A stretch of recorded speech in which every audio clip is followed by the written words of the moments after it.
Os shopping centers vão acabar? Qual que é o futuro dos shopping centers, principalmente no Brasil? E antes da gente começar o nosso bate-papo, eu vou pedir uma coisinha pra você. Pra você escrever aqui nos comentários, se tem aquele shopping que bombava pra caramba, era cheio de gente, pô, final de semana lotado, e hoje, ó, tá bem miado. Ou até aqueles casos em que, num passado não tão distante assim, era o shopping que todo mundo gostava de ir no sábado, no domingo, e hoje nem com as portas abertas ele está mais. A gente vai começar aqui o nosso bate-papo falando sobre shopping centers que estão dentro de fundos imobiliários. Os FIIs de shoppings, eles lideram em inadimplência entre todos os fundos de tijolo. O que é fundo de tijolo?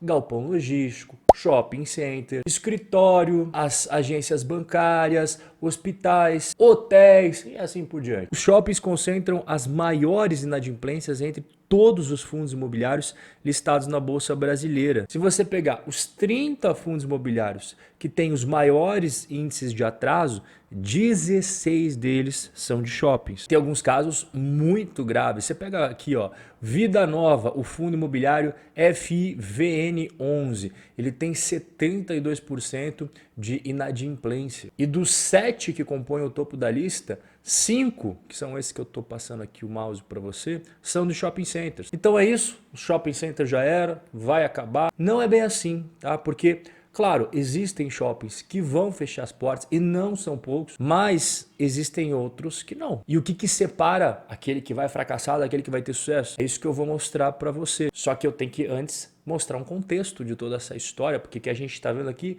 é apenas uma fotografia, mas o filme é muito maior que isso. Quando que começaram os shoppings como nós conhecemos? Lá em 1956, você está vendo aqui as fotos dele, inclusive por dentro, em Minneapolis, o primeiro shopping center moderno, obviamente, nos Estados Unidos, o oásis do capitalismo. Qual que foi o grande pulo do gato, a grande mudança? Lojas de rua você sempre teve. A grande ideia foi o quê? Você ter lojas e arquitetura voltada para dentro, para o interior do empreendimento e não para a rua, né? Essa foi aquela grande sacada. E eles também pensaram o seguinte, cara, nem todas as lojas são iguais. Nós temos, por exemplo, lojas âncoras, que são aquelas lojas gigantescas. No Brasil a gente poderia considerar aí as lojas Renner, as lojas americanas até pouco tempo, né? Eles sacaram o seguinte, eles colocavam elas nas extremidades dos shoppings porque elas são grandes geradoras de fluxo de visitantes. E quanto mais visitantes você tem no shopping, muito maior o potencial de você fazer mais vendas. No Brasil é considerado loja âncora aquelas que ocupam mais de 1.000 metros quadrados. E temos as lojas menorzinhas, né, que são divididas em mega lojas,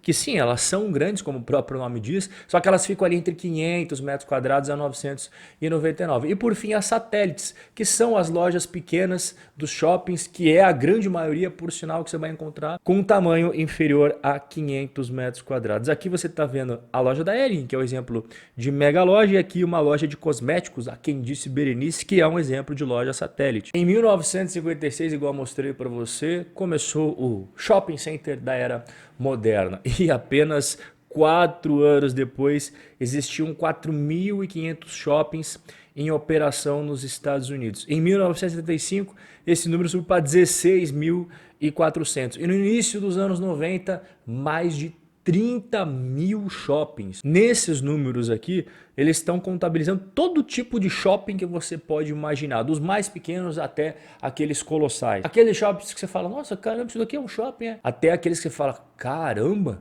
isso aqui é um shopping. Hoje, existem 116 mil shopping centers, como eu falei para você, de todos os estilos, variedades, tamanhos e gostos nos Estados Unidos. Só que quando a gente fala de shopping center icônico, aquele que causa impacto mesmo, ele saiu ali da casa de 2.500 que existia nos anos 80 para 700 em 2023. Então aqui já está o primeiro pulo do gato.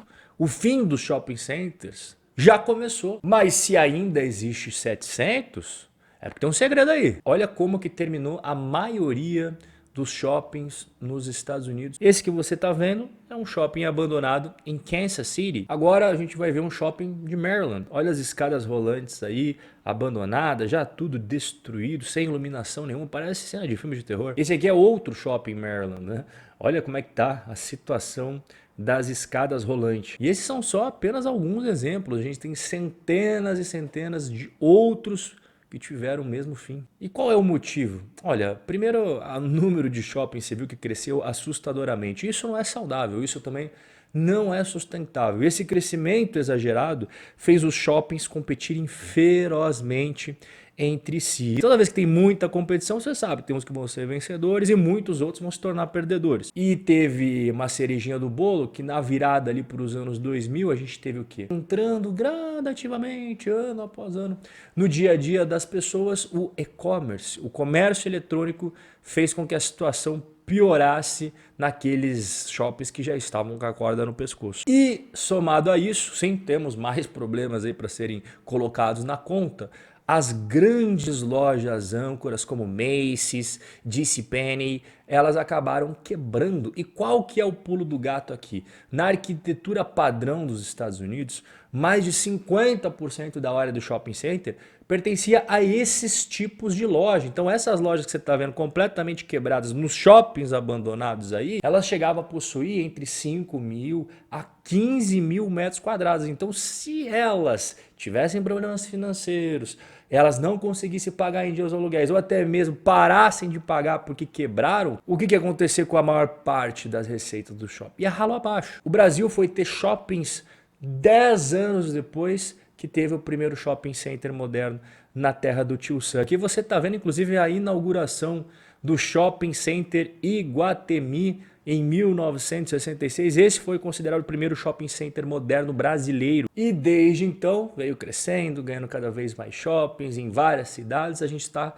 com um total de 628 shoppings e ainda tem 15 shoppings a serem inaugurados neste ano. E uma grande diferença entre os shoppings americanos e os brasileiros é que aqui na terra tupiniquim a gente tem uma representatividade dos setores de conveniência e serviços muito grande. Então você pega, por exemplo, restaurantes, a parte de alimentação, lazer, aqui eu coloquei um exemplo de serviço, né? Esse tipo de coisa representa geralmente de 30 a 40% da área dos shoppings brasileiros. Já os americanos, eles resolveram focar demais nas lojas âncora. No Brasil, eles não seguiram por esse caminho. Tanto é que as lojas âncora e semi-âncoras no Brasil nunca atingiram a proporção norte-americana. Elas são muito mais pulverizadas, em número maior de lojas. Então, ao invés de ter 15 mil metros quadrados para uma loja só, você geralmente tem ali entre 1.500,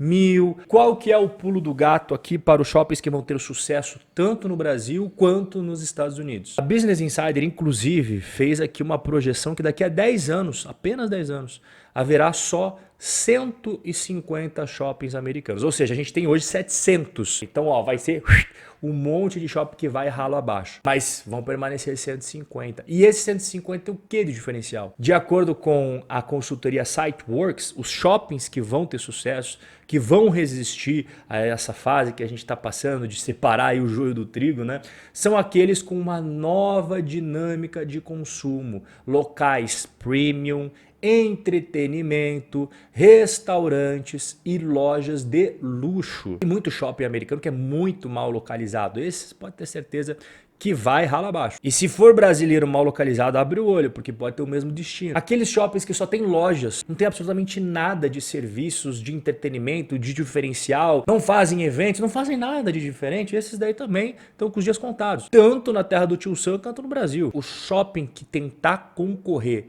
bater de frente com a internet, não vai dar boa, porque não dá para ganhar da internet. A questão é se juntar com ela.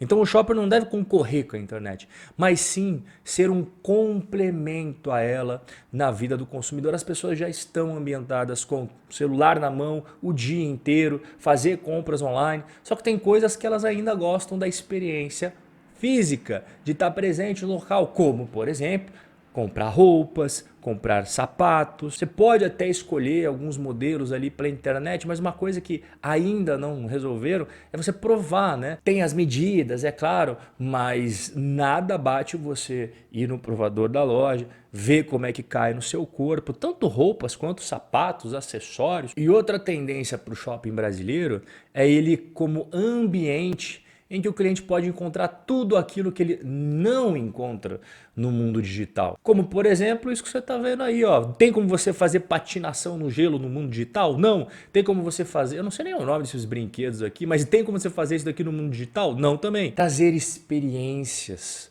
eventos e oferecer serviços que não tem na internet. Então, os shoppings brasileiros que fizerem esse tipo de coisa para mais e oferecer mais e mais, eles vão prosperar. Aqueles que não se adaptarem à nova era dos shopping centers vão fechar as portas e ficar no meio do caminho. Nosso bate-papo de hoje vai ficando por aqui. Forte abraço e até a próxima.